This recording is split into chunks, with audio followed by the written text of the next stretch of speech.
하나님의 말씀과 은혜를 나누겠습니다. 제가 우리 대한민국 가수 중에 히트곡이 제일 많은 가수가 뭔가 컴퓨터에서 조회했더니 방탄소년단 BTS라고 합니다. 어느 정도 히트했냐 그러니까 22곡 정도 이것은 전 세계적으로 히트했다 그래요. 근데 1대1로 우리가 비교할 수는 없는데 가수 조용필이라는 사람이 있는데 19장 앨범을 냈는데 200곡이 넘는 곡을 발표했는데 그거 거의 대부분이 다 히트곡으로 평가받고 있다고 그럽니까?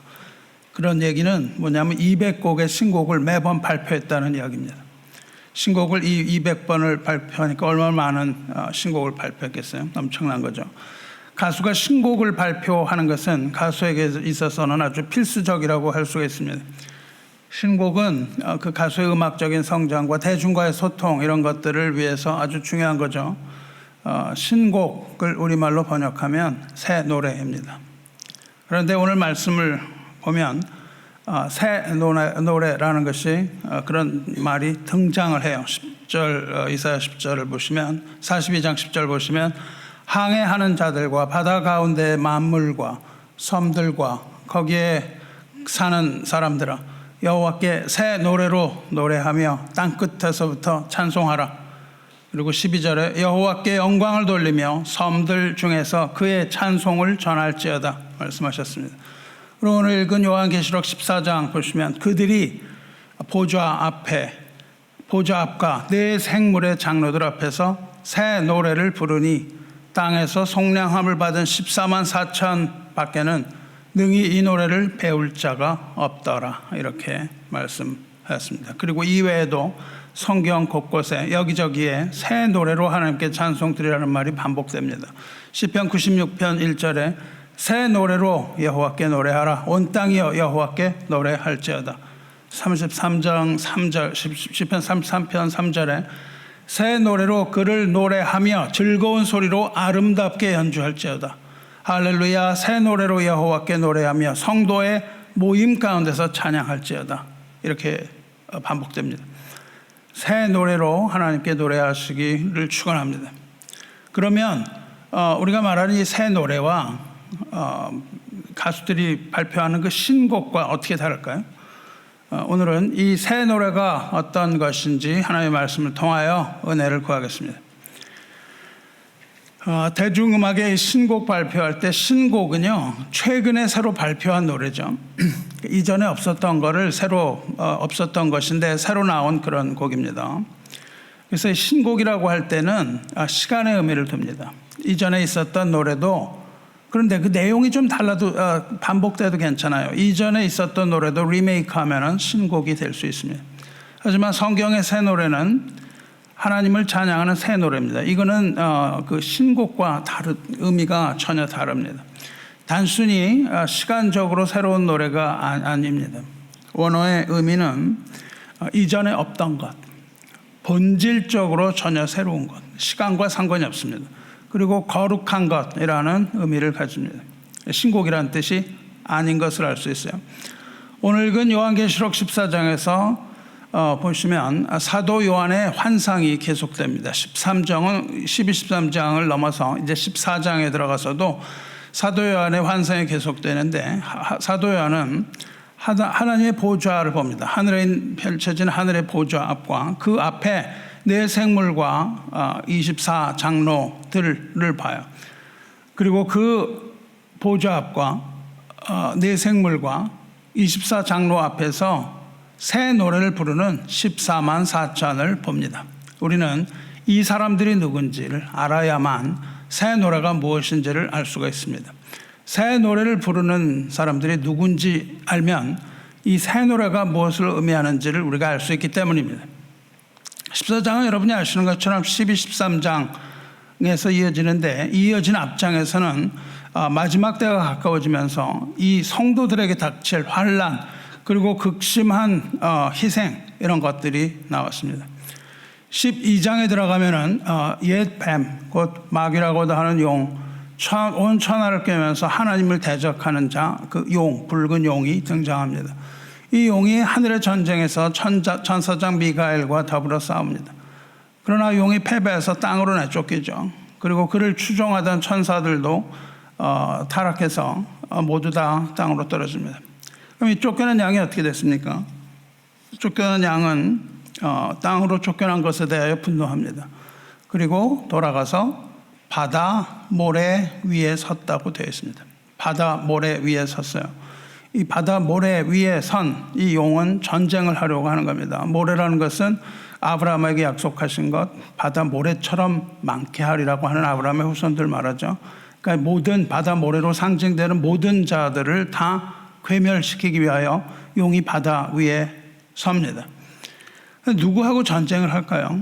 누구하고 전쟁을 하냐면 하나님의 계명을 지키며 예수의 증거를 가진 자들, 여자의 후손이라고 거기도 했습니다만 하나님의 계명을 지키며 예수의 증거를 가진 증인들과 더불어서 싸우려고 바다 모래 위에 용이 서요. 그러니까 거기에는 바다 모래가 있고 용이 있고 거기엔 하나님의 계명을 지키고 예수의 증거를 가진 자들이 이렇게 맞서서 있는 것을 우리가 봅니다. 그리고 13장으로 넘어가면은 두 짐승이 등장하죠. 용의 관서를 받은 짐승, 바다에서 올라온 짐승과 땅으로부터 올라온 이 두 짐승, 이 두 짐승이 용의 관서를 받습니다. 그래서 이 땅에 있는 하나님의 백성들을 핍박하고 그 백성들을 미혹해서 실족하게 하려고 하는 것이 13장이에요. 그 13장이 요한계시록이 말하는 나팔 재앙의 끝부분입니다. 나팔 재앙이 끝나요. 그 다음에 어떻게 됩니까? 여러분이 아시는 것처럼 대접 재앙이 그 다음에 시작이 됩니다. 나팔 재앙은 나팔을 부는 것이고 대접 재앙은 그 대접에 있는 것을 하늘에서 땅으로 붓는 것, 그것인데 그것이 15장에서 시작을 한다고요. 그러니까 여러분이 보시면 13장에서 나팔 재앙의 마지막 부분이 설명되고 15장에 넘어가면은 대접 재앙이 시작되는데 그 중간에 딱 14장이 들어가 있습니다. 15장에 어떻게 시작되냐면 1절에 또 하늘에 크고 이상한 다른 이적을 보매 일곱 천사가 일곱 재앙을 가졌으니 곧 마지막 재앙이라 하나님의 진노가 이것으로 마치리로다. 즉 마지막 재앙이 15장부터 시작이 됩니다. 이 두 재앙 사이에 14장이 들어있으니까 14장은 13장의 나팔 재앙과 15장의 대접 재앙의 중간에 들어있는 막간 극이에요.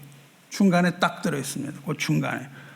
그러니까 이 어마어마한 그 재앙이 일어나는데 그 중간에 성도들에게 희망과 기쁨을 주는 막강극 나레이터가 그 이야기를 하고 있다고요.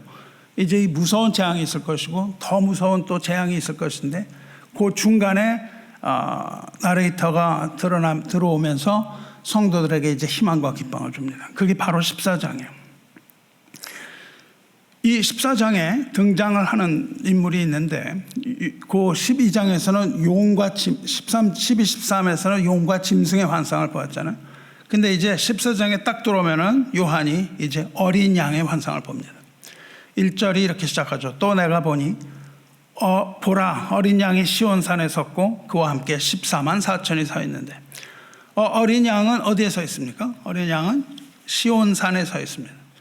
용은 어디에 서 있어요? 바다 모래 위에 서 있습니다. 이 두 개가 딱 오버랩되면서 바다 모래 위에 서 있는 분노해서 모든 사람을 죽이려 하는 용과 시온산에 서 있는 어린 양이 이렇게 나타납니다. 용은 하나님의 계명을 지키며 예수의 증거를 가진 자와 싸우려고 하고 있는데 어린 양은 시온산 위에 서 있습니다. 이 명백한 대조를 이루는 것이죠. 그럼 어린 양은 왜 시온산에 서 있느냐 그 말이에요. 어린 양은 찬양을 받기 위하여 시온산에 서 있습니다. 영적 전쟁이 일어나는 중간에 거대한 찬양의 역사가 있는 거예요. 시온산은 어디입니까? 시온산은 어디냐면 마지막 날 메시아가 이 땅에 오셔서 장로들 앞에서 영광을 나타내실 곳이라고 구약에서 이야기하고 있어요. 메시아가 오셔서 장로들 앞에서 영광을 나타내실 곳, 그리고 뭐라고 그러냐면 즉 구속받은 자가 자기 백성을 모으시는 곳, 거기서 영광을 받으실 것이다. 그렇게 되어 있습니다. 그러니까 시온산이라고 하는 것은 장로들이 있고 장로들 앞에서 노래하는 자들이 있고요. 그 노래하는 것을 통하여서 하나님께서 자기 모으신 자기 백성들이 노래하는 것을 통하여서 영광을 받으시는 곳, 이것이 시온산으로 딱 정의가 되었습니다. 그래서 오늘 계시록에서 읽은 이 내용 14장에서는 14만 4천이 등장을 하고 그들이 노래를 하고 있는 겁니다. 그러면 시온산에 모인 14만 4천, 이 사람들은 도대체 누구냐 그거예요. 그들은 하나님의 어린 양이신 그리스도의 이름을 송축하고 하나님께 영광을 돌리기 위하여 시온산에 모인 자들, 즉 구약에서 예언된 그것을 이 신약에서 마지막 예수님 오시는 그날 성취하는 그 사람들입니다. 이 사람들이 어떤 사람들인지 이야기하고 있는데 이 사람들의 이마에 이름이 써 있습니다. 이 사람들의 이마에 무엇이 써 있냐면 어린 양의 이름과 그 아버지 하나님의 이름을 쓴 것이 있더라. 그러니까 여기 이름이 딱 써 있는데 그것을 뭐라고 하냐면 인이라고 부른다고요. 도장을 찍은 겁니다. 이 사람들은 이마에 하나님의 인을 받은 사람들입니다. 이것이 시작하기 바로 전에 뭐가 나오냐면은 짐승의 표 666이 나와요. 그리고 14장 중간에 딱 들어가면은 짐승의 표 사라지고 하나님의 인이 이마에 찍혀 있는 것이 나옵니다. 이것은 어디에 나오냐면 계시록 7장에 나옵니다. 계시록 7장에 환란이 일어나기 전에 하나님의 명령을 받은 4명의 천사가 이 땅의 네 모퉁이에 서서, 네 모퉁이라는 것은 온 땅을 얘기하죠. 온 땅에 서서 땅에 부는 그 바람을 붙잡는 게 나옵니다. 땅에 부는 바람이 뭐냐면 하나님의 명령을 따라 이 땅에 부어질 재앙들을 얘기해요. 이 재앙이 일어나지 못하도록 네 천사가 딱 붙들고 있는 장면이 나와요. 땅이나 바다나 아무 곳에나 바람이 불지 못하게 하라 하는 말씀을 따라서 4명의 천사가 바람을 붙들고 있는데 언제까지냐 하면은 하나님의 종들의 이마에 인을 치기까지. 그러니까 하나님의 종들의 이마에 인 치기까지는 재앙이 일어나지 못하도록 하는 거예요. 왜냐하면 재앙이 이마에 인을 치지 않은 사람은 짐승의 표를 받게 되기 때문에 그렇습니다. 우리 모든 인간들은요, 짐승의 표를 받든지 하나님의 인을 받든지 둘 중에 하나입니다. 하나님의 인도 받고 짐승의 표를 받는 사람은 없어요. 그렇기 때문에 우리는 짐승의 표를 두려워하지 않는 겁니다. 우리가 짐승의 표를 두려워하지 않는 것은 우리의 이마에 예수 그리스도의 이름과 어린 양의 이름과 하나님의 이름이 찍혀 있기 때문입니다. 그때에 이 14만 4천이 이마에 하나님의 인을 받는 장면에 7장에 나오는 거예요. 이 14만 4천은 하나님의 인을 받습니다. 그리고 그 후에 각 나라와 족속과 백성과 방언에 능히 셀 수 없는 무리가 나와서 어린 양 앞에 서서 큰 소리로 하나님과 어린 양을 찬양하되 구원하심이 보좌에 앉으신 우리 하나님과 어린 양에게 있도다. 이렇게 새 노래를 7장에서 불러요. 그리고 그 후에 좀 전에 말씀드린 것처럼 재앙이 일어나고 짐승의 표 666이 등장합니다. 그러나 말씀드린 대로 14만 4천, 즉 하나님의 신실한 종들의 이마에는 이미 하나님의 인이 쳐 있는 상태라는 것을 알 수 있어요. 그렇기 때문에 이들은 절대로 짐승의 표 666 받을 수 없는 것을 알고 있습니다. 사랑하는 성도 여러분, 저와 여러분의 이마에 하나님의 인을 받게 되시기를 주님의 이름으로 축원합니다. 매우 중요한 겁니다. 여러분의 이마에 하나님의 이름을 쓴 것이 있는지 확인하시기 바라요. 여러분 자신을 하나님께 드려야 그 인을 받는 거예요. 왜냐하면 그것은 하나님의 소유라는 증거이기 때문에 그렇습니다. 하나님의 소유가 되시기를 주님의 이름으로 축원합니다. 어떻게 우리는 하나님의 인을 받을까요? 하나님의 인은 예수 그리스도의 피로 찍은 도장입니다. 그리스도의 피, 하나님의 아들 예수의 피가 우리를 모든 죄에서 깨끗하게 하실 것이요, 어린 양의 피를 믿는 자는 어린 양의 인, 하나님의 인을 받게 되는 것입니다. 자, 이제 하늘에서 천사들의 찬송 소리가 크게 울려 퍼집니다. 많은 물소리와 같다 그랬어요. 우레소리와 같이 크고 우렁찬 그리고 위험이 있는 그런 찬송의 소리가 울려 퍼져요. 그리고 검은 고를 타는 것과 같이 아름다운 선율의 찬송이 하늘에서부터 울려 퍼집니다. 이때 하나님의 보좌 앞에는 앞에서 본 네 생물과 24장로들이 하나님을 보좌하고 있는 장면을 사도 요한이 목격합니다. 그리고 그 앞에 네 생물과 네 장로 하나님의 보좌 앞에 14만 4천이 모여서 새 노래를 부르는 거예요. 이들이 부르는 새 노래는 앞에서 나온 천사들에게 배운 노래입니다. 그런데 이 노래를 아무나 배울 수가 있는 것이 아니고 이 노래를 배울 수 있는 자들이 있습니다. 이 노래는 오직 땅에서 속량함을 받은 14만 4천 외에는 이 노래를 배울 수가 없더라. 그렇게 되어 있습니다. 땅에서 속량, 즉 구원받은 하나님의 백성만이 부를 수 있는 노래가 새 노래예요. 자격이 있다 그 말입니다. 노래를 부를 수 있는 자격. 이 새 노래는 앞에 5장으로부터 시작이 돼요. 요한계시록 5장 어디서부터 시작하냐면 어린 양이 그 인을 떼는 순간, 처음 인을 뗄 때 뗄 만한 사람이, 합당한 사람이 없어서 요한이 울죠. 그때 어린 양이 나와서 그 인을 떼기에 합당하도다 하고 그때에 네 생물과 24장로들이 부르던 노래가 새 노래예요. 그러니까 새 노래라는 게 요한계시록에 2번 나온다고요. 이 14만 4천, 땅에서 속량함을 받은 이 14만 4천은 어린 양의 피로 사서 하나님께 드려진 하나님의 백성이라고 얘기하고 있어요. 그러니까 하나님께 온전히 드려진 자인데 무엇으로 하나님이 그것을 사시냐면 어린 양의 피로 사시는 거예요. 어린 양의 피로 하셔서 그걸 구속이라고 부르는 거예요. 그래서 그것을 구속이라고 부릅니다. 하나님께 드린 하나님의 백성이에요. 이들은 믿음으로 하나님의 인을 이마에 받은 자들, 하나님께 자신을 온전히 드린 자들입니다. 그리고 그들은 어린 양의 피에 그 옷을 씻어서 희게 된 자들이라고 되어 있습니다. 또 이들은 여자와 더불어 더럽히지 아니하고 순결한 어린 양의 신부라고 되어 있어요. 이들은 어린 양이 어디로 가든지 따라가는 자라고 되어 있습니다. 다시 말하면 자기를 부인하고 자기 십자가를 지고 그리스도를 따라가는 제자에 해당합니다. 이들은 속량함을 받아서 처음 익은 열매로 하나님과 어린 양에게 속한 거룩한 하나님의 자녀들이라고 얘기하고 있어요.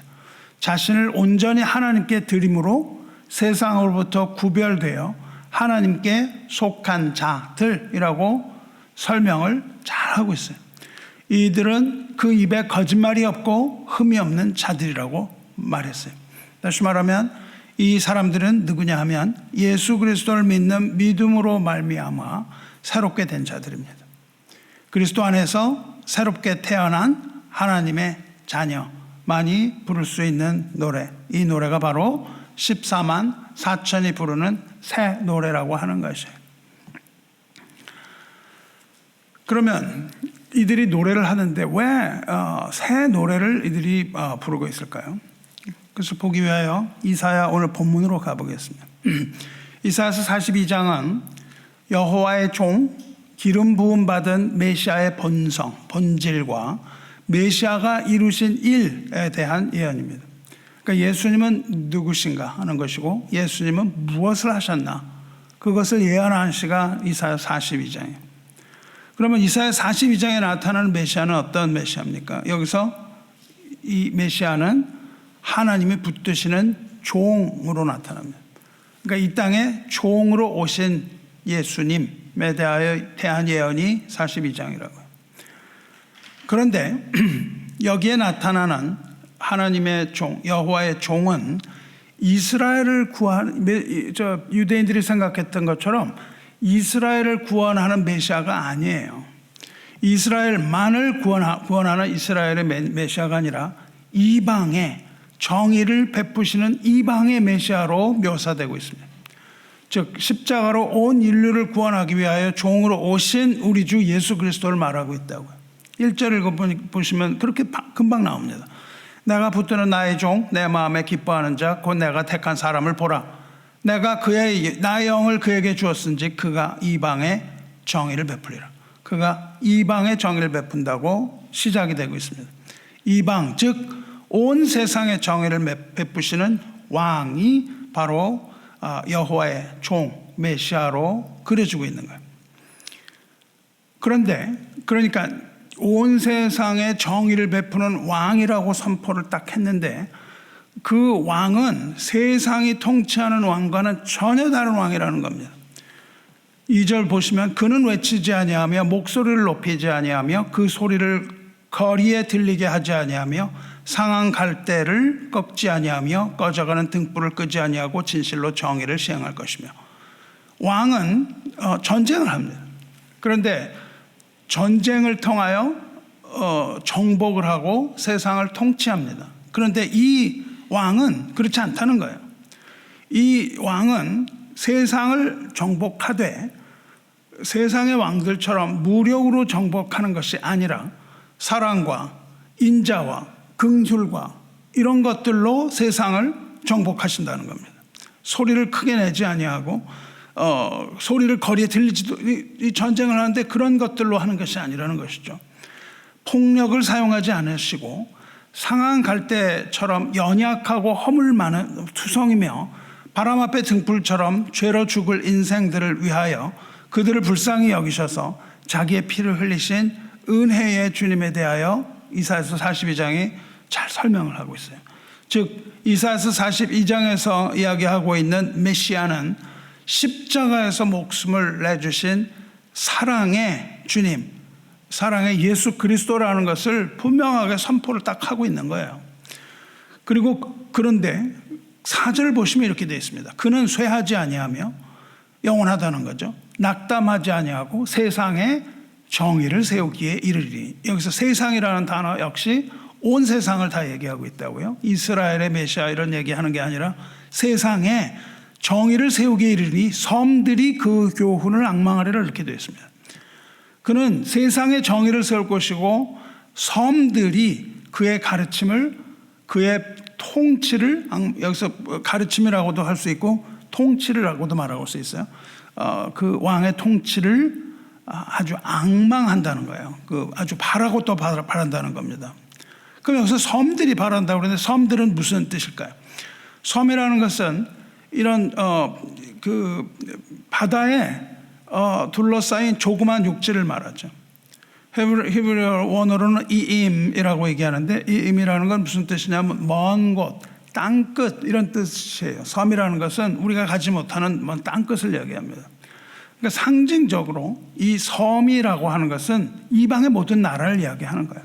우리가 가보지도 못하고 가지도 못했던 아주 소외되고 외딴 지역, 땅끝까지 이르는 이 온 세상을 가리켜서 섬이라고 얘기합니다. 그러니까 온 세상의 땅끝까지의 모든 세계가 그 오실 예수님의 통치를 기대하고 고대할 것이다. 그 말을 이야기하고 있습니다. 다시 말하면 열방을 포함한 온 세계가 메시아이신 예수 그리스도의 의로운 통치와 가르침을 학수고대하고 있다는 뜻이에요. 그렇게 얘기를 하시고 10절로 조금 넘어가면요, 이제 하나님께서는 그 섬들에게 이야기를 하세요. 섬들에게 뭐라고 얘기하시냐면 하나님을 찬송하라 그렇게 명령하십니다. 10절 보시면 항해하는 자들과 바다 가운데의 만물과 섬들과 거기에 사는 사람들아 여호와께 새 노래로 노래하며 땅끝에서부터 찬송하라 이렇게 되어 있습니다. 그러니까 여기서 말하는 항해하는 자, 바다 가운데 만물, 섬들 이런 거 다 뭐 얘기하냐면 열방을 얘기하나요? 열방에 모두 흩어져 사는 모든 사람들에게 새 노래를 부르고 땅끝에서부터 여호와 이름을 송축하라 이렇게 되어 있습니다. 12절로 넘어가면 여호와께 영광을 돌리며 섬들 중에서 그의 찬송을 전할지어다. 그러니까 섬들 중에서 그 땅끝까지 나아가서 영광을 전하라. 지금 다시 쉽게 말하면 그 땅끝까지 나아가 선교하고 전도하라 그런 말씀으로 해석할 수 있죠. 이게 10절입니다. 그러니까 여호와를 찬송하라는 것이 10절인데 그 앞에 1절부터 9절까지를 제목이 뭐라고 붙어 있냐면 여호와의 종의 노래라고 되어 있어요. 여호와의 종의 노래. 그러니까 그 앞에가 바로 노래예요. 앞에 1절부터 9절까지가 노래예요. 그러니까 하나님이 노래를 먼저 부르신다고요. 이 메시아에 대하여 노래를 부르시고 이제 너희가 찬송하라 이렇게 말씀하시는 거예요. 그러니까 이 10절은 종의 노래의 연장선상에 있는 거예요. 하나님께서 그 모든 것을 그 메시아에 관한 영광을 먼저 드러내시고 여기 하나님이 부르시는 노래는 뭐예요? 그 영광을 드러내는 것이죠. 이사야의 입을 통하여 하나님의 영광을 드러내는 것이고 그 다음 열방을 향한 하나님이 열방을 부르시는 거예요. 초대를 하시는 겁니다. 무엇으로 초대하세요? 새 노래로 하나님을 찬양하라고 열방을 향하여 초대하고 계시는 겁니다. 그 초대를 받고 우리도 이 자리에 모여서 하나님을 찬송하는 거 아니겠습니까? 그 앞에서 여호와의 노래 뒷부분, 그 뒷부분에서 지금 그 찬양하라는 초대 바로 두 절 앞에서 이렇게 말씀을 하세요. 하나님이 그것을 이야기하신 후에 하나님이 누구인가를 이야기를 하십니다. 나는 여호와니 이렇게 말씀하세요. 나는 여호와니 이는 내 이름이라. 하나님의 이름을 다시 한번 얘기하세요. 그러면서 뭐라고 그러시냐면 나는 내 영광을 다른 자에게 내 찬송을 우상에게 주지 아니하리라. 그러므로 너희들이 나를 찬양하라는 거예요. 너희들이 다른 자에게 우상에게 찬송을 부르지 말고 너희가 나에게 찬송을 하라. 나는 그것을 허락하지 않겠다. 그렇게 말씀하시는 거죠. 하나님께서 나는 여호와 이렇게 이름을 밝히시는데 여호와라는 것은 그 이름은 모세에게 자신을 계시하실 때 밝히신 이름입니다. 이 여호와라는 이름이 어디에 주로 사용되냐 하면 언약을 성취하시는 신실하신 하나님이라고 말씀하실 때 사용됩니다. 그러니까 여호와라는 단어는 뭐 하나님의 이름이 굉장히 많죠. 엘로힘도 있고 많이 있습니다. 근데 그 중에 여호와라는 것은 언약을 성취하시는 하나님, 신실하신 하나님을 얘기해요. 그런데 그 하나님께서 영광을 다른 자에게 주지 않겠다, 찬송을 다른 자에게 주지 않겠다 이렇게 얘기하세요. 그러니까 여기서 우리가 무엇을 알 수 있냐면 찬송과 하나님의 영광이 거의 동의어로 사용되고 있는 것을 알 수 있어요. 하나님께서 이 영광이라고 얘기하실 때 뭐가 따라오냐 하면 새 노래가 따라온다고요. 그러니까 새 노래라는 것은 무엇과 연결이 되어 있는가? 영광, 하나님의 영광과 연결이 되어 있습니다.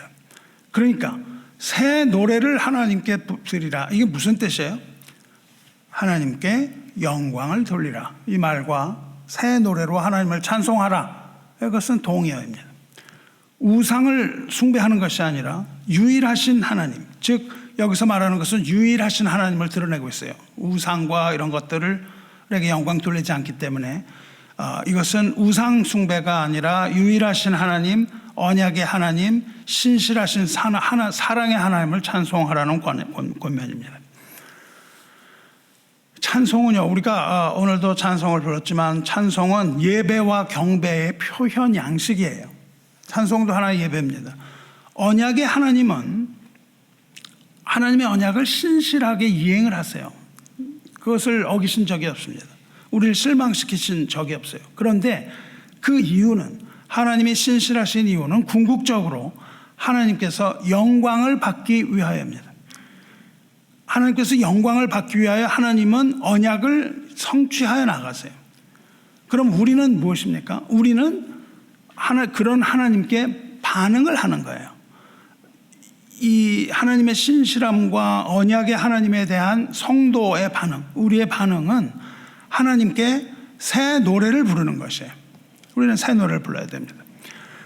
그러면 하나님께서는 어떤 언약을 어떤 일을 하셨느냐, 이거를 그 앞에서 설명하고 있다고요. 이 여호와의 종의 노래에서 하나님의 어떤 일을 하셨는가. 9절을 보면요, 보라, 전에 예언한 일이 이미 이루어졌느니라. 이제 내가 새 일을 알리노라. 그 일이 시작되기 전이라도 너에게 이르노라. 이렇게 말씀하세요. 하나님이 이제 새 일을 시작하신다는 겁니다. 하나님께서 새 일을 시작하심으로 너희는 그 새 일 가운데서 새 노래로 나를 찬양하라, 이 말씀이에요. 항상 하나님으로부터 모든 것이 시작되는 것을 알 수 있습니다. 이 이사야서는요, 바벨론의 포로 생활이라는 아주 절망적인 상황에서 기록된 예언서입니다. 이스라엘은 아주 낙심했어요.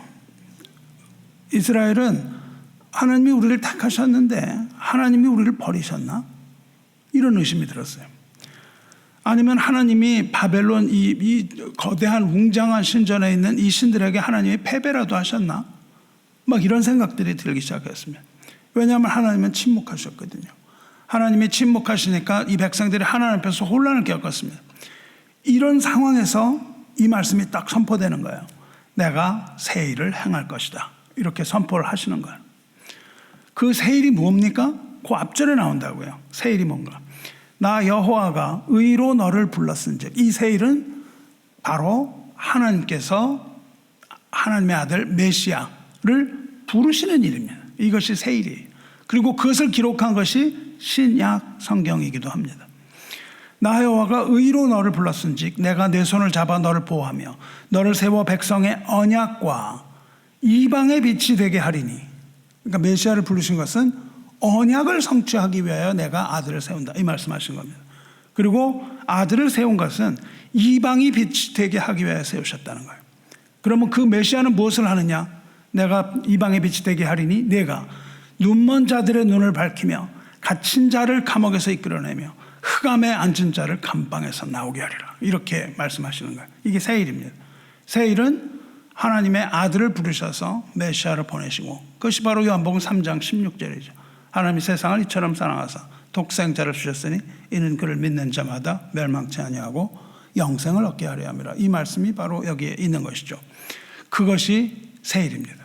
세상을 사랑하신 하나님께서 새 일을 행할 테니 너희는 잠잠하라. 너희는 잠잠하고 나의 찬송을 부르라. 이 말씀하시는 겁니다. 하나님이 일으키시는 새 일은 이스라엘의 회복과 열방의 구원을 포함하는 놀라운 구원의 역사가 될 것이라는 것을 하나님께서 선포하시는 것이 바로 이 부분입니다. 그러니까 여호와의 종 메시아가 하는 일이 뭐예요? 백성의 언약, 하나님이 맺으신 이 백성과의 언약을 성취하는 일이에요. 하나님께서 약속을 하셨거든요. 약속을 누가 지켜야 되잖아요. 그것을 지키는 분이 누구냐 하면은 예수 그리스도다, 그 말이에요. 예수께서 이 세상에 오신 것은 하나님의 약속을 지키기 위하여, 다시 말하면 하나님께서 이스라엘과 더불어 맺으신 그 언약을 회복하고 성취하고 완성시키기 위하여 이 땅에 오셨습니다. 할렐루야. 그래서 예수께서는 이것을 새 일이라고 부르십니다. 정확하게 뭐라고 부르시냐면 이것을 새 언약, 그렇게 부르신다고요. 예수님께서 마지막 제자들과 마지막 만찬 하실 때 그렇게 말씀하시죠. 이 잔은 내 피로 세우는 새 언약이니 곧 너희를 위하여 붓는 것이라. 예수님의 피가 바로 새 언약이에요. 그러니까 하나님께서 세우신 그 언약은 무엇으로 성취가 되냐 하면은 예수께서 십자가에서 흘리신 피, 그것으로 그 새 언약이 완성이 된다는 거예요. 이 새 언약은요, 그리스도의 은혜를 받아들이는 모든 사람들, 즉 열방의 모든 백성, 여기서 말하는 섬들과 거기 사는 모든 사람들, 땅 끝에 사는 모든 사람들, 즉 우리들에게 주어지는 언약의 성취가 되는 것을 믿으시기 바랍니다. 이 종이 언약을 성취하고 두 번째 일을 하는데, 그것은 두 번째 일은 무엇입니까? 이방의 빛이 되는 거예요. 주님께서 그렇게 말씀하십니다. 요한복음 12장에서 이렇게 말씀하세요.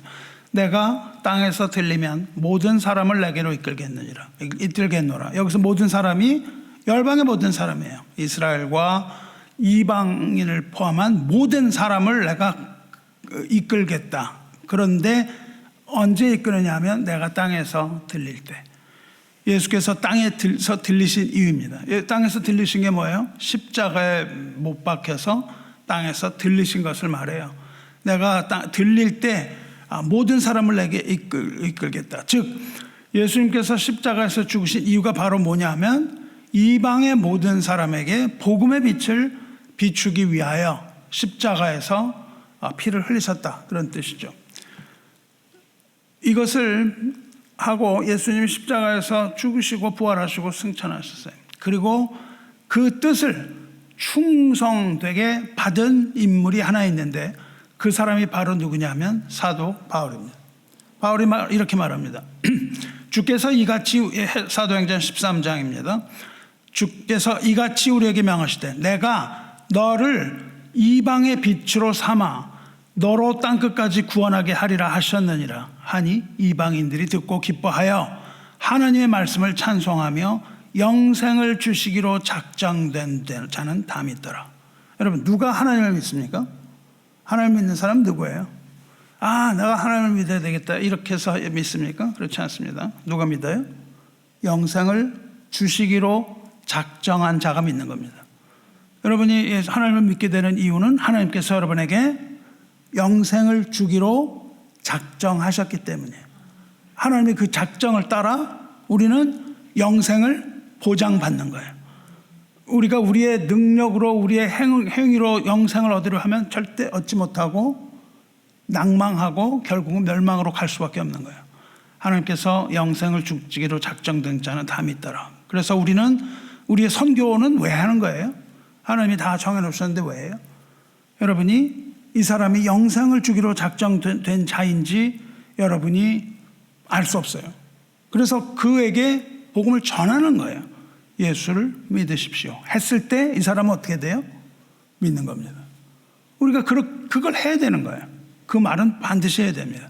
이 사람이 영생을 주시기로 작정된 자인지 봐야 되기 때문에 그래요. 그래서 그 고구마 전도하시는 그런 목사님 뭘 하세요? 찔러본다는 표현을 써요. 이 사람이 영생을 주기로 작정된 자인지 찔러봐야 되겠다 이렇게 생각을 하고 복음을 전하는 거예요.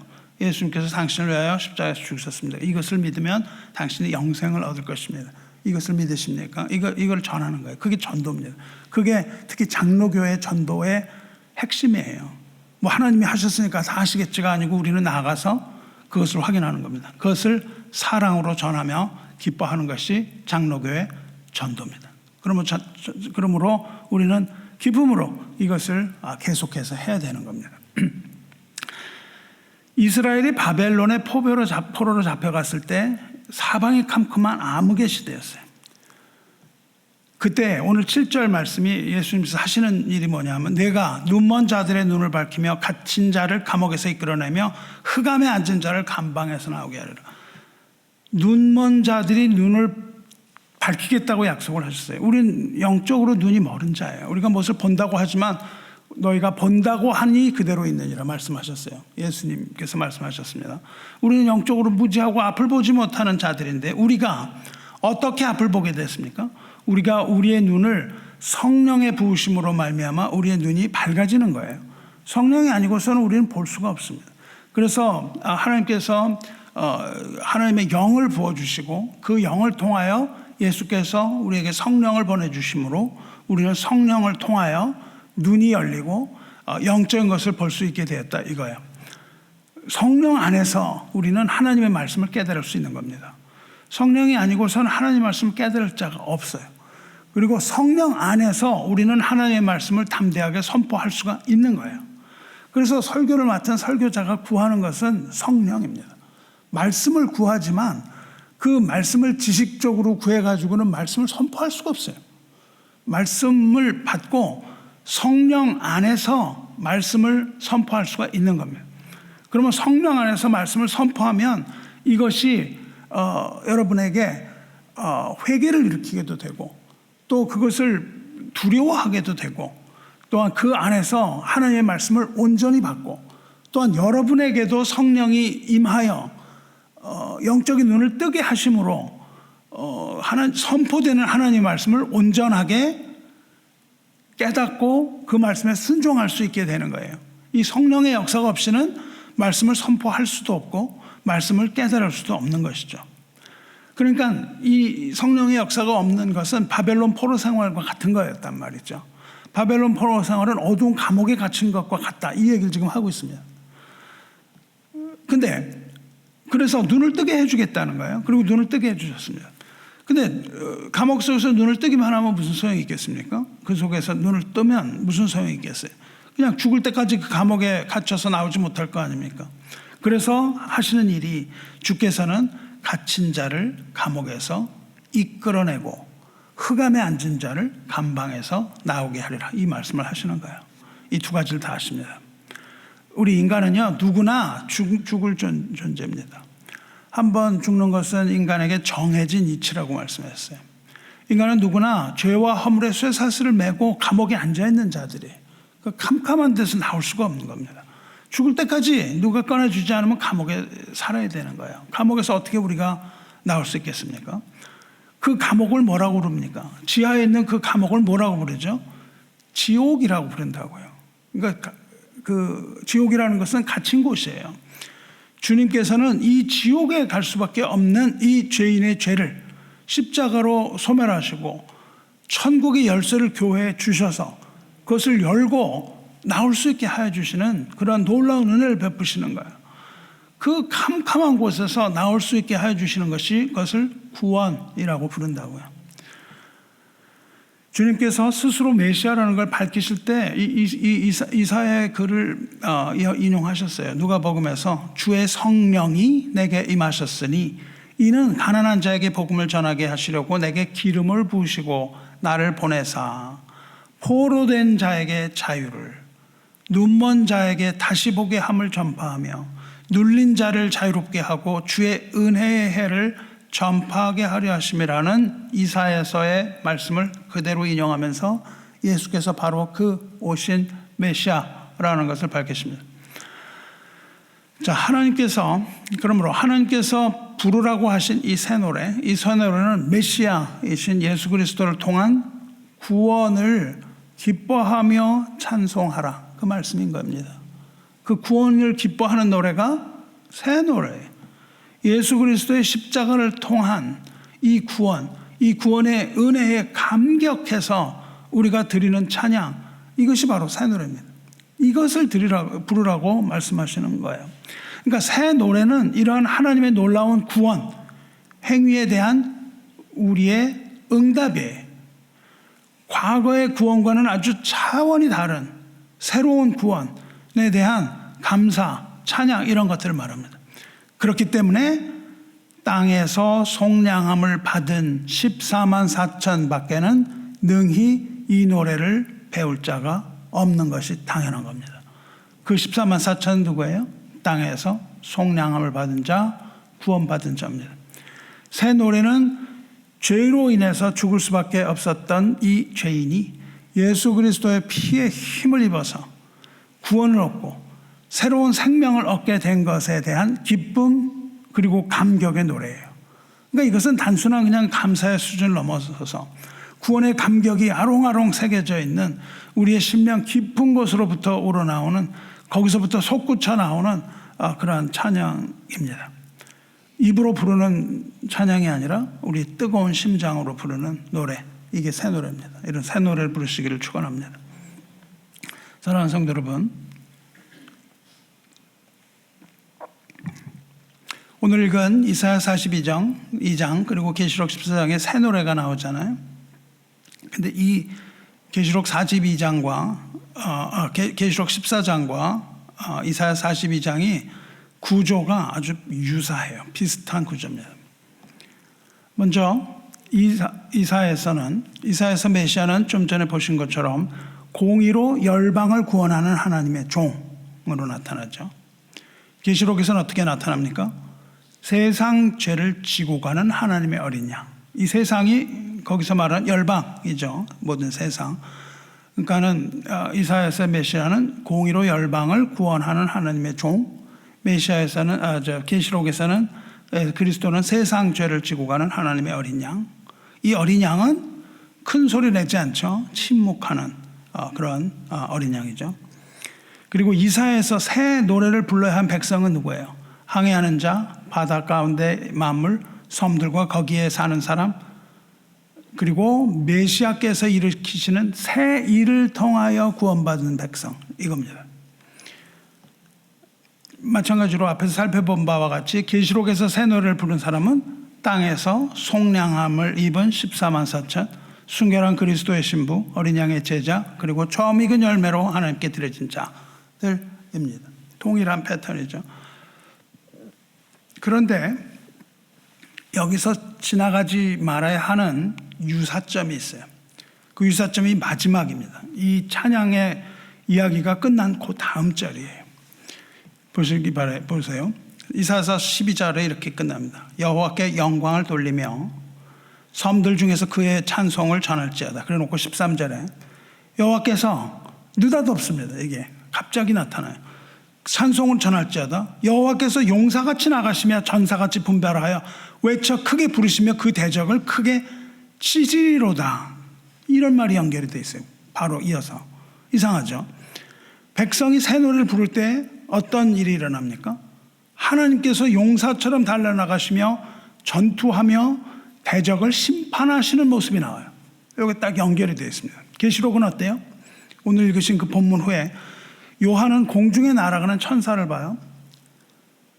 그 첫 번째 천사를 보는데 그는 땅에 거주하는 자들, 곧 모든 민족과 방언과 백성, 열방에게 전할 영원한 복음을 가지고 날아갔다. 그렇게 됩니다. 첫 번째 천사가 싹 날아가는데 영원한 복음을 가져요. 이 복음을 가진 천사는 그 이사야처럼 하나님께 영광 돌리라고 선포하고 있어요. 7절 보시면 그가 큰 음성으로 이르되 하나님을 두려워하며 그에게 영광을 돌리라. 이렇게 되어 있습니다. 이는 그의 심판이 시간이 이르렀음이니 하늘과 땅과 바다와 물들의 근원을 만드신 일 창조주를 경배하라. 이렇게 얘기하죠. 그게 첫 번째 천사가 해요. 그리고 이사야서에서도 하나님께 영광을 돌리라. 찬송으로 영광 돌리라. 계시록에서도 하나님께 영광을 돌리라. 그리고 찬송하라. 이게 두 가지가 나오죠. 비슷하죠. 이것이 바로 영원한 복음의 메시지고 새 노래로 하나님 찬송하라는 이사야의 메시지와 동일합니다. 근데 8절로 나가면은 달라져요. 8절에서 두 번째 천사가 첫 번째 천사의 뒤를 따라가면서 선포합니다. 뭐라고 선포하냐면 무너졌도다 무너졌도다 큰 성 바벨론이요 모든 나라에게 그의 음행으로 말미암아 진노의 포도주를 먹이던 자로다. 이렇게 말해요. 갑자기 이게 달라져요. 그리고 세 번째 천사가 또 두 번째 천사 뒤를 따라가면서 큰 소리로 선포합니다. 만일 누구든지 짐승과 그의 우상에게 경배하고 이마에나 손에 표를 받으면 그도 하나님의 진노의 포도주를 마시리니 그 진노의 잔에 섞인 것이 없는 포도주라. 거룩한 천사들 앞과 어린 양 앞에서 불과 유황으로 고난을 받으리니 그 고난의 연기가 세세토록 올라가리로다. 짐승과 그의 우상에게 경배하고 그의 이름 표를 받는 자는 누구든지 밤낮 쉼을 얻지 못하리라. 이렇게 이어진다고요. 구조가 동일하죠. 동일한 구조입니다. 그렇습니다. 성도에게 찬양 부르라고 하신 하나님과 어린 양은 곧 이어서 하늘에서 진노의 잔을 부으시는 거예요. 그래서 하나님의 백성을 미혹하고 하나님을 대적하는 마귀를 결박하여 무적행에 던지시고 마침내 사탄과 짐승 그리고 그 추종자들과 믿지 않는 모든 자들을 불목과 유황에 던지시는 것. 이것이 구조입니다. 저는 사랑하는 성도 여러분, 찬양을 불러야 돼요. 주님을 찬양하는 찬양, 특히 여기서 말하는 이 새 노래, 구원받은 자들 부르는 새 노래의 힘과 능력이 있습니다. 저 여러분은 전투적인 교회를 다니고 있는 거예요. 이거 전투적인 교회라고 이 땅의 교회라고 부르는데 여러분이 영적인 전투를 해야 되는 거예요. 전투를 하고 싶건 하기 싫건 상관이 없어요. 해야 되는 거예요.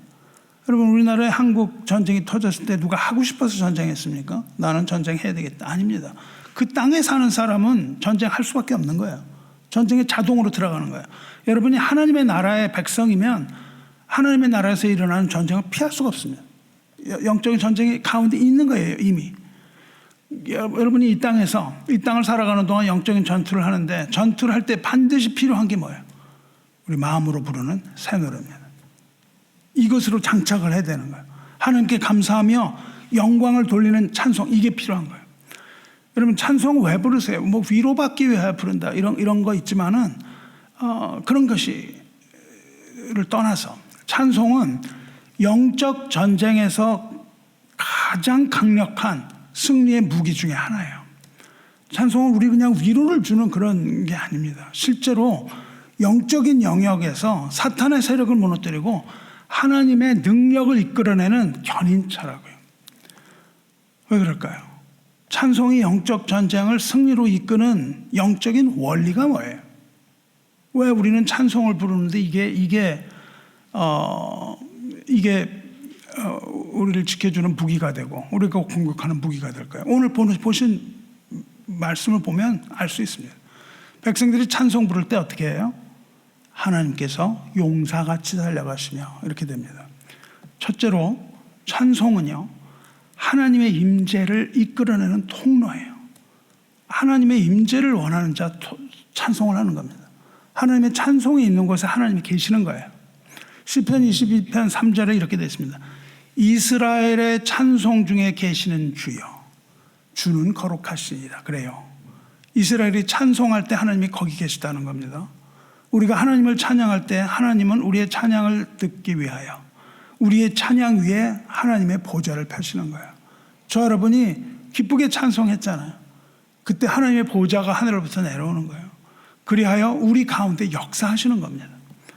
하나님의 이 임재는 영적인 전투를 할 때 가장 중요한 것이죠. 하나님께서 전쟁은 하나님께 속한 것이기 때문에, 전쟁을 하시는 분은 하나님이기 때문에 우리가 찬송을 부를 때 하나님의 임재가 있는 거예요.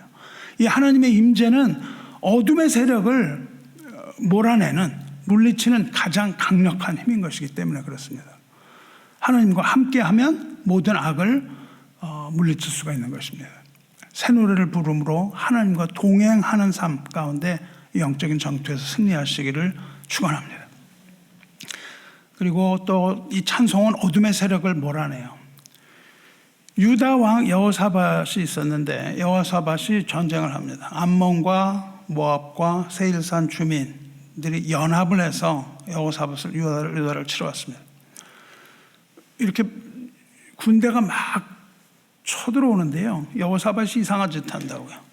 여호사밧이 궁수를 보낸다거나 기마대를 보낸다거나 이러지 않고 맨 앞에 찬양대를 딱 세워요. 그 찬양대가 그 군대 맨 앞에서 돌진합니다. 그리고 그 찬양대가 찬송을 시작하자마자 하나님께서 매복 작전을 피신 거죠. 그래서 적군들이 서로 싸워서 자멸하고 마는 일이 일어납니다. 새 노래, 하나님께 영광을 돌리는 찬송에는 어둠의 세력을 혼란에 빠뜨리는, 그렇게 해서 괴멸시키는 능력이 있는 거예요. 하나님, 우리의 찬송은 어둠의 세력의 앞을 보지 못하게 하는 것이죠. 지금 오늘 말씀을 보시면 이 계시록의 천사들이 검은고를 연주합니다. 검은고를 연주하여 검은고로 하나님을 찬양하는 것처럼 하나님의 사람 엘리사도 검은고 연주로 적을 물리친 적이 있습니다. 열왕기하 3장에 나오는 얘기인데요, 이스라엘 왕 여호람, 유다 왕 여호사밧, 이런 이스라엘이 유다가 연합을 해요. 그래서 에돔 왕, 강력한 적군인 에돔 왕과 전쟁을 합니다. 근데 전쟁을 하기도 전에 물이 떨어져요. 이거 전투 한번 해보기도 전에 물이 떨어졌단 말이죠. 그래서 전쟁을 하기도 전에 이거 패배하게 된 거예요. 전쟁은 보급이잖아요. 보급이 없으면 전투할 수 없습니다. 그래서 경제력이 굉장히 중요하죠. 근데 물이 떨어진 거예요. 물이 떨어져서 이제 전쟁할 수도 없게 됐다고요. 그러니까 유다 왕이 엘리사를 찾아갑니다. 선지자 엘리사를 딱 찾아가서 도움을 구해요. 또 다른 이야기들도 있지만 어쨌든. 그러니까 엘리사가 뭐라고 그러냐면요, 이제 검은고 탈 자를 내게로 불러오라 그래요. 그때 하나님의 손이 엘리사의 위에 임합니다. 그리고 다음날 아침에 일어나 보니까 에돔 쪽에서 물이 흘러나요. 그래서 이 메마른 골짜기에 물이 가득하게 됩니다. 바람이 분 것도 아니고 비가 온 게 아니에요. 그냥 아침에 일어나니까 거기가 물로 가득 찼어요. 그런데 아침이 되니까 아침 해가 딱 뜨는 거예요. 아침 해가 뜨면서 이 적군들이 가득 찬 물을 봅니다. 가득 찬 딱 물을 보는데 그 물이 적군의 눈에 피처럼 붉게 물들어 보이는 거예요. 그러니까 모압 사람들이 생각을 합니다. 밤새 이 연합군들이 서로 싸워서 서로 내분이 생겨서 서로 죽였구나. 그래가지고 이제 적들이 아예 다 괴멸됐구나. 그런 생각이 드는 거예요. 이게 피바다가 됐으니까. 그래가지고 이스라엘 진영으로 쳐들어오는데 이스라엘은 그렇지 않았죠. 그래서 이스라엘은 강력했던 그 모압을 괴멸시키고 승리하는 일이 일어납니다. 검은고가 무엇을 가져왔냐면 하나님의 임재를 가져왔고 엘리사를 통해서 기적을 일으키고 승리하게 했습니다. 그래서 찬양의 세력은 헛것을 보는 거예요. 그 아름다운 햇살을, 아침 햇살을 뭐로 보냐면 거기에 비친 거를 피로 봤다고요. 찬송으로 우리는 어둠의 세력을 무력화시킬 수가 있는 겁니다. 여러분이 부르는 찬송으로 어둠의 세력 무력화시키기를 축원합니다. 우리가 부르는 찬송은요, 단순히 노래하는 게 아니에요. 우리의 찬송은요, 믿음으로 그것을 선포하는 겁니다. 그래서 여러분이 믿음으로 찬송을 부름으로 이 믿음으로 이 말씀을 선포하면 여러분의 영적인 상태가 달라져요. 상태가 달라집니다. 우리 분위기가 달라져요. 감정도 달라지고 지식도 달라지고 우리가 가지고 있는 것들이 달라져요.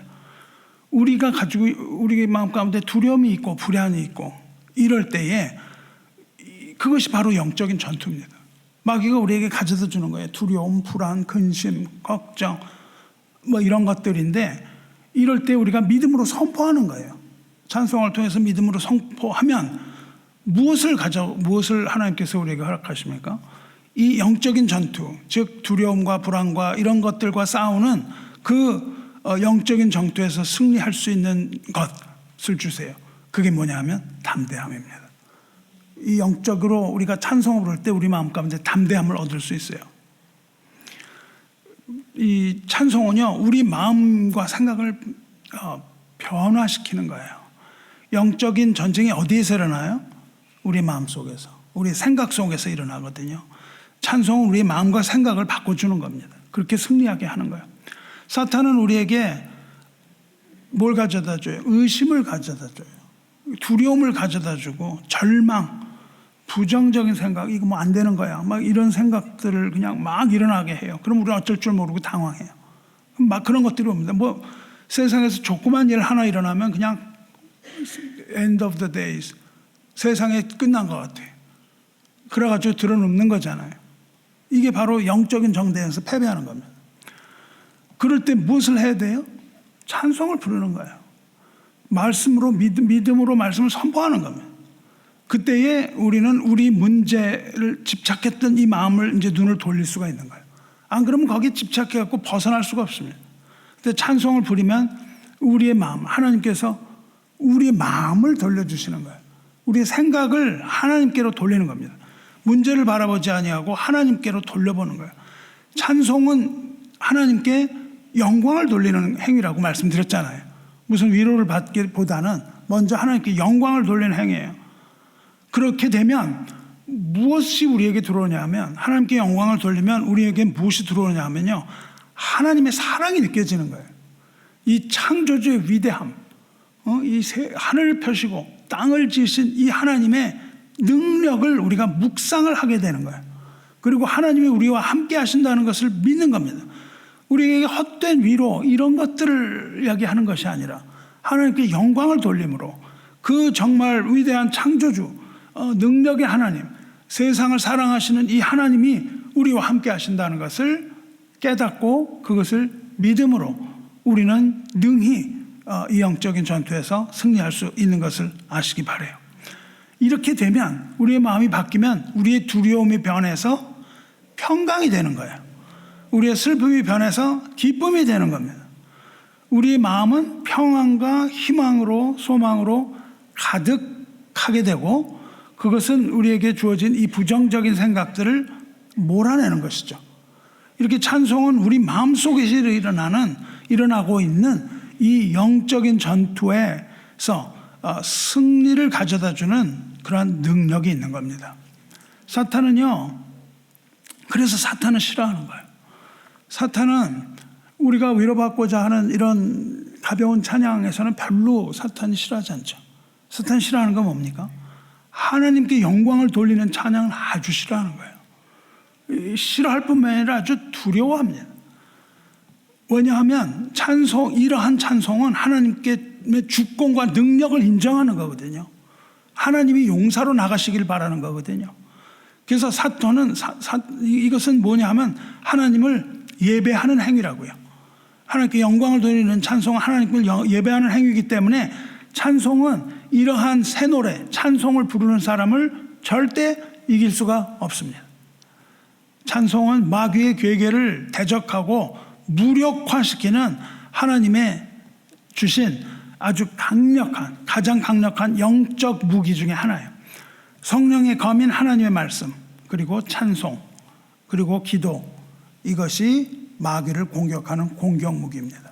우리는 하나님의 전신갑주를 입고 하나님의 찬송을 가지고 하나님의 검, 성령의 말씀을 가지고 무시로 성령 안에서 기도함, 이것이 마귀를 공격하는 무기라고요. 우리가 공격하는 것이 아니라 우리가 그 찬송할 때 여호와께서 용사처럼 달려나가시고 무너졌도다 바벨론이요, 이렇게 말씀하시는 거예요. 말씀으로, 찬송으로, 기도로 마귀를 대적하는 능력 있는 여러분 되시기를 축원합니다. 이런 식으로 찬송하시길 바라요. 여러분에게 첫째로, 여러분에게 어려움이나 두려움이 생기면 마음을 닫고 누워서 낙심하지 말고 영적인 무기인 찬송을 꺼내는 겁니다. 이것이 칼집에 있어서는 소용이 없는 거예요. 마치 우리가 전쟁을 할 때 칼집에서 무사가 검을 뽑는 것처럼 찬송을 뽑아서 하늘을 향하여 여러분이 번득이며 높이 드셔야 되는 거예요. 이 기도의 검, 이 찬송의 검, 말씀의 검을 뽑아서 보여줘야 됩니다. 거기에는 어린 양의 이름과 하나님의 이름이 적혀져 있거든요. 이 검을 뽑으셔야 되는 거예요. 이 엑스칼리버 같은 이 검, 이걸 뽑아서 보여드리는 거예요. 그리고 다시 힘을 내서 힘을 다하고 목숨을 다하고 뜻을 다하여 찬송하는 용기 있고 뜻 있는 그런 성도 되시기를 주님의 이름으로 축원합니다. 그리고 찬송을 부를 때는 큰 소리를 선포해야 되는 거예요. 저 땅끝에 있는, 저 섬에 있는 어린아이의 귀에도 들릴 수 있을 정도로 선포해야 되는 겁니다. 하나님의 능력과 승리를 확신하고 선포하고 우리가 믿음으로 선포하고 그리하여 하나님께 영광 돌리시기를 주님의 이름으로 축원합니다. 개미소리처럼 이게 무슨 하나님께 영광을 돌려요. 목이 터져라 하나님께 큰 소리로 찬양 부르시기 바라요. 이러한 믿음의 선포에는 힘이 있습니다. 그러므로 하나님의 영광이, 그리고 하나님의 능력이 여러분과 함께 하실 겁니다. 그리고 마지막으로 기쁨의 찬송을 쉬지 말아야 됩니다. 쉬지 말아야 돼요. 우리의 삶 속에서 찬송 불러야 된다는 거예요. 삶 속에서 늘 하나님을 찬양하시기 바라요. 새 노래를 부르시기 바라요. 어려울 때나 우리가 즐거울 때나 슬플 때나 기쁠 때나 좋은 일에나 굳은 일을 당할 때나 언제나 찬송 부르셔서 찬송의 습관을 들여야 돼요. 우리가 늘 찬양하는 습관 되시기 바라요. 이와 같이 영적 전쟁에서 우리 곁에 계신 하나님의 능력 이끌어내는 것이고, 우리를 믿음의 갑옷을 입게 하는 것이고, 믿음의 방패를 우리가 가지게 되는 것이고, 하나님의 전신갑주로 무장시켜서 어둠의 세력을 무너뜨리는 강력한 도구입니다. 밤이나 낮이나 찬송으로 우리에게 보호막을 쳐야 되는 거예요. 보호막을 쳐서 마귀가 틈타지 못하게 하시기 바라요. 마지막으로 이제 우리가 불러야 할 새 노래가 도대체 무엇인가 구체적으로 정리해 보겠습니다. 새 노래는 단순한 새로운 노래가 아니라 하나님의 구속에 대한 우리의 응답이라고 했습니다. 시편, 이사야 등 예언서, 계시록의 새 노래는 하나님의 구원과 어린 양 예수 그리스도께서 완성하신 죄인의 구속에 대한 찬양이에요. 그러니까 구원의 찬양입니다. 항상 우리가 보혈 찬양 부르는 이유입니다. 새 노래는 구속받은 성도가 부르는 노래예요. 그걸 부르는 노래의 내용은 뭐예요? 그리스도와 그리스도 예수의 은혜와 새로운 시대, 새로운 일, 그리고 그 악을 향한 복음의 승리를 증거하는 노래입니다. 그리고 이 노래의 대상은 누굽니까? 오직 유일하신 하나님 한 분뿐입니다. 새 노래는 유일하신 하나님, 언약의 하나님 여호와를 향한 사랑의 고백이에요. 이스라엘아 들으라, 우리 하나님 여호와는 오직 유일한 여호와시니 너는 마음을 다하고 뜻을 다하고 힘을 다하여 내 하나님 여호와를 사랑하라. 이것이 새 노래의 핵심입니다. 우리 장로교가 바라보는 관점에서의 새 노래는 하나님의 주권을 인정하는 것이고, 하나님의 찬양의 이 중심이 예수 그리스도와 하나님의 영광을 선포하는 일입니다. 그래서 장로교 찬송가 따로 있다고요. 거기에는 주로 이것입니다. 하나님의 영광을 찬송하고 하나님께서 여전히 통치하시는 것과 하나님의 통치와 하나님의 주권과 하나님의 영광이 주를 이루어요. 마지막으로 새 노래는 새 언약의 은혜 안에 들어온 자가 부르는 노래예요. 다시 말해서 누가 부를 수 있냐면 성령과 물로 거듭난 하나님의 백성만 부를 수 있어요. 새 노래는 우리의 삶 전반에서 죄로 얼룩진 그 옛사람을 벗어버리고 옛사람이 가지고 있던 죄와 절망과 율법주의 뭐 이런 것들로 찌든 그 삶에서 돌이키는 겁니다. 거기서 돌이켜서 오직 그리스도의 구원의 기쁨 그리고 소망만을 노래하라는 하나님의 초대인 거예요. 새 사람으로서 노래하라. 이것이 새 노래예요. 그러니까 새 사람이 아니면 새 노래를 못 부르는 거예요. 옛사람은 새 노래를 못 부릅니다. 성도는 모든 예배와 신앙생활 속에서 새 노래, 즉 새로운 은혜, 새로운 언약, 새로운 사람으로서 노래를 부르는 거예요. 에베소 4장 22절에 너희는 유혹의 욕심을 따라 썩어져가는 구습을 따르는 옛사람을 벗어버리고 오직 너희의 심령이 새롭게 돼요. 심령이 새로워야 되는 거예요. 하나님을 따라 의와 진리의 거룩함으로 지으심을 받은 새 사람을 입으라 이렇게 말했거든요. 우리가 뭐 계속해서 나오는 이 뭐 CCM 새 노래 이런 게 아무리 뭐 새로운 히트곡이 나와야 소용이 없습니다. 우리가 심령이 새롭게 되지 않으면 그 새롭게 나온 노래를 불러야 그건 새 노래가 아닌 거예요. 새로운 심령으로 불러야 돼요. 그러면 어떻게 심령이 새롭게 되냐고요? 날마다 날마다 새롭게 되는 겁니다. 우린 날마다 날마다 죽고 날마다 날마다 새롭게 되는 거예요. 오직 은혜로 구원을 받고 그 은혜 안에서 거듭난 성도만이 새 노래를 부를 수 있어요. 고린도후서 5장 17에 그런즉 누구든지 그리스도 안에 있으면 새로운 피조물이라. 이전 것은 지나갔으니 보라 새 것이 되었도다. 그렇게 말씀하시거든요. 어디서 새롭게 돼요? 누구든지 그리스도 안에 있으면. 그렇습니다. 그리스도 안에 있는 이 새 노래는요, 오직 그리스도 안에 있는 성도, 예수님과 하나 된 성도, 이 새로운 피조물이 된 사람만이 그리스도 안에서 이 새 노래를 부르는 거예요. 예수 그리스도 안에서 힘차게 저와 함께 새 노래 부르시기를 주님의 이름으로 축원합니다. 성도 여러분, 우리 예배 형식이 바꿔야 소용없어요. 새로운 노래 마켓에서 나왔다고 그래서 소용이 없어요.